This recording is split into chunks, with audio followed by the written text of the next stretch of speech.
તારીખ 10/5 રોજના કવાટી બાગ ખાતે જે જોઈ ટ્રેન ખાતે અકસ્માત મોત થયેલું, એમાં આશરે 4 વર્ષની જે બાળકી છે દુઃખદ અવસાન થયું છે, તે બાબતે એક એડી દાખલ કરવામાં આવી છે. એ એડીની આગળની તપાસ સયાજીગંજ પોલીસ સ્ટેશન કરી રહી છે. જે અંતર્ગત ત્યાં જે આ કોન્ટ્રાક્ટ ચલાવનાર છે, એમના જે મેનેજર છે, એમનું નિવેદન પણ લેવામાં આવ્યું છે. સીસીટીવી ફૂટેજ પણ જોવામાં આવ્યા છે. નજરે જોનાર સાહેદો છે એના પણ નિવેદન લેવામાં આવ્યા છે. એના ડ્રાઈવરનું વર્ઝન પણ લેવામાં આવ્યું છે. એમના વાલી વારસનું પણ વર્ઝન લેવામાં આવ્યું છે. જે અંતર્ગત બાળક છે રમતા રમતા ટ્રેનમાં આવી ગયાનું હાલ સુધીની તપાસમાં આવે છે. અને આ વિષય એવો પણ આવે છે ડ્રાઈવર જોડે લાયસન્સ નથી અને જે ગેમ ઝોન રાજકોટ બની હતા પછી નવા નિયમો પણ બન્યા હતા.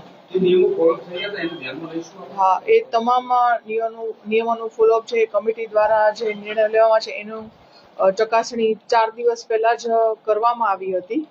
અને આ જે ડ્રાઈવર પાસે લાયસન્સ છે કે કેમ એ અંતર્ગત આરટીઓ પાસેથી માહિતી માંગતા આરટીઓએ જણાવે છે આ છે આરટીઓ રજિસ્ટર્ડ વેહિકલ ન હોય, એમાં HMB કે LMB ની જરૂરિયાતનો વિષય નથી. એટલે આ જોઈ ટ્રેન ચલાવવા માટે જે બેઝિક તાલીમની જરૂરિયાત છે એના મેનેજર પાસેથી માહિતી લઈ અને એનો જે થ્રેશહોલ્ડ નક્કી છે, થ્રેશહોલ્ડ મુજબ એમની જે તાલીમ છે એ તાલીમ પામેલો ડ્રાઈવર છે.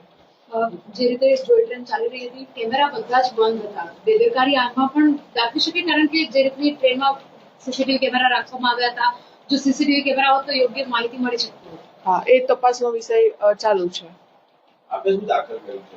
એડી દાખલ કરેલી છે.